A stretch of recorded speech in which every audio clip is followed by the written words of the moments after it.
Gentlemen, I want to shoot you this radical idea, taking a seemingly simple concept and putting into action a childlike attraction to a biblical reaction. In Ephesians 5:1-2, Paul tells us, imitate God therefore in everything you do. Live a life filled with love, following the example of Christ. Now here's the idea. What if you started loving your future wife now? What if every decision you made was molding yourself to be a husband and a father? What if you stopped worrying about the here and now and started thinking about the then and how? Don't miss this. Divorce rates in America upwards of 50%, meaning 1 out of 2 people end up asking where their marriages went. Many already know what this means. Many don't have to look farther in your own homes to see the pain this broken marriage brings.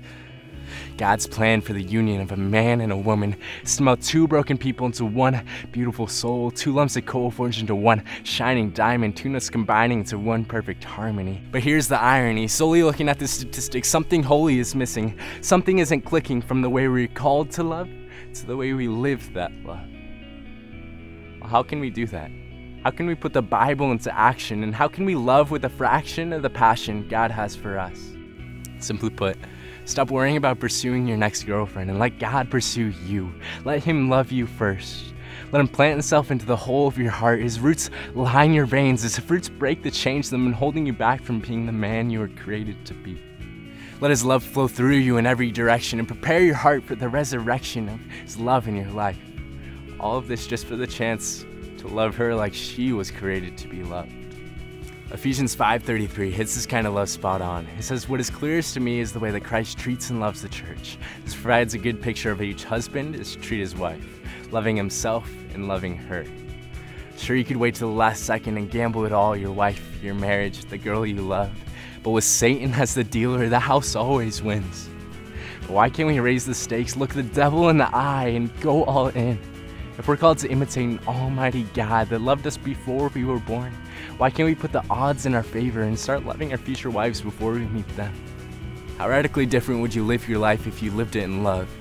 Would you really keep up those corrupted habits? Would you keep on lusting and jumping from one girl to the next? Would you keep on going to those parties where you push to go beyond your boundaries, or stay in that unhealthy relationship that's taking hold of you and keeping you from being the man you need to be? Thinking about this, I personally need to change just about everything in my life. Because I know in my marriage with my beautiful wife, there's no way I can be pursuing these tainted worldly things and have hope for something different. We need to change our ways, give up everything we are, and come raw on our knees to the divine artist. Beg Him to resculpt us into a mold of Himself, because He is the only one that's going to truly love our future wives. And maybe, just maybe, if we look enough like Him, so will we. Now, through all this, I'm not saying to start identifying your life with the image of your wife. Not at all.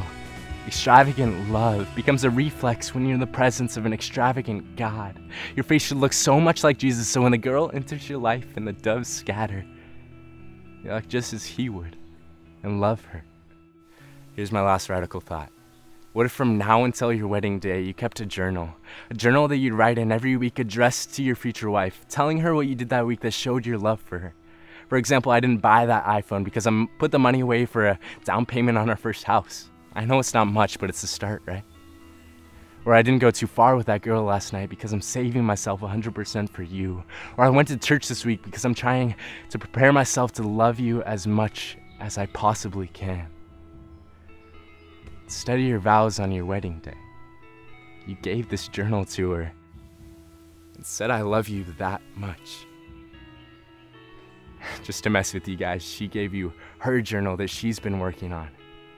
Said, so do I. Gentlemen, this is my journal that I've been working on. I'm gonna give it to my wife on my wedding day as a declaration of my love for her. I want my marriage to be perfect and God-breathed, and I hope you do too. Let's start a movement. Let's start caring about what our future relationships and marriages are gonna look like. Let's start that now.